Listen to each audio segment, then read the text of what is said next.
Bonjour à tous. Le croyant qui désire entrer dans la mission que Jésus lui a confiée veut partager le message de la bonne nouvelle.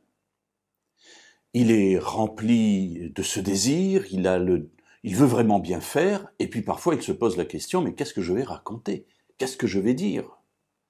Tout le monde n'a pas la capacité de parler avec facilité, tout le monde n'a pas toujours les idées qui viennent naturellement. Ce n'est pas évident de parler en public ou de parler à d'autres personnes, surtout pour partager ce qui nous tient le plus à cœur, notre foi, car nous sommes dans un monde, en tout cas je parle ici du pays dans lequel je vis, en France, un pays dans lequel le mot laïcité a une couleur quand même très particulière. Alors on hésite, on a peur. Du temps de Jésus, ça n'était pas toujours beaucoup plus facile. L'occupant romain était là, il y avait des factions rivales, il y avait des perspectives différentes suivant que l'on se trouvait dans tel ou tel parti par rapport à cette occupation romaine. Bref, les choses n'étaient pas faciles non plus. Alors, le précurseur de Jésus, Jean-Baptiste, va avoir cette tâche de préparer le chemin pour la venue de Jésus.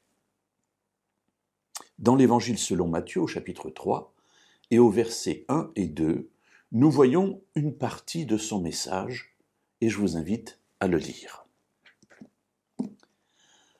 En ce temps-là parut Jean-Baptiste. Il prêchait dans le désert de Judée. Alors peut-être je m'arrête là tout de suite. Un élément intéressant, c'est que Jean-Baptiste est conduit par Dieu. Si j'inverse les choses, je dirais que Dieu conduit Jean-Baptiste, et c'est lui qui le mène vers sa destination. Quelle est sa destination? Ça n'est pas le centre de Jérusalem, là où se trouve le maximum de personnes.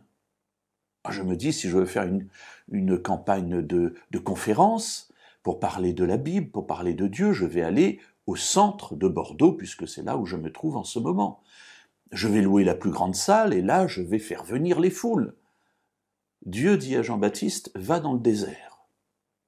Intéressant. Il vaut mieux être dans le désert avec Dieu que d'être au centre de Jérusalem si l'on n'est pas conduit par lui. Une première leçon, ça n'est pas là-dessus que je m'arrête aujourd'hui. Mais voyons son message. Il disait, intéressant, que disait-il? Repentez-vous, car le royaume des cieux est proche. Le message de Jean-Baptiste qui veut préparer la venue du Messie est un message clair, direct. Repentez-vous. Il pousse ceux qui écoutent ce message à regarder à l'intérieur d'eux-mêmes et à prendre la décision de changer de vie.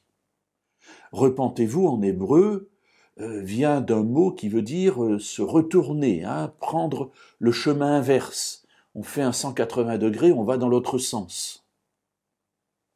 Repentez-vous, c'est prendre conscience de sa vie, prendre la décision de changer de vie et prendre une nouvelle direction.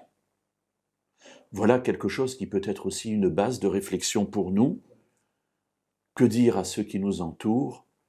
Examinez votre vie et changez de direction.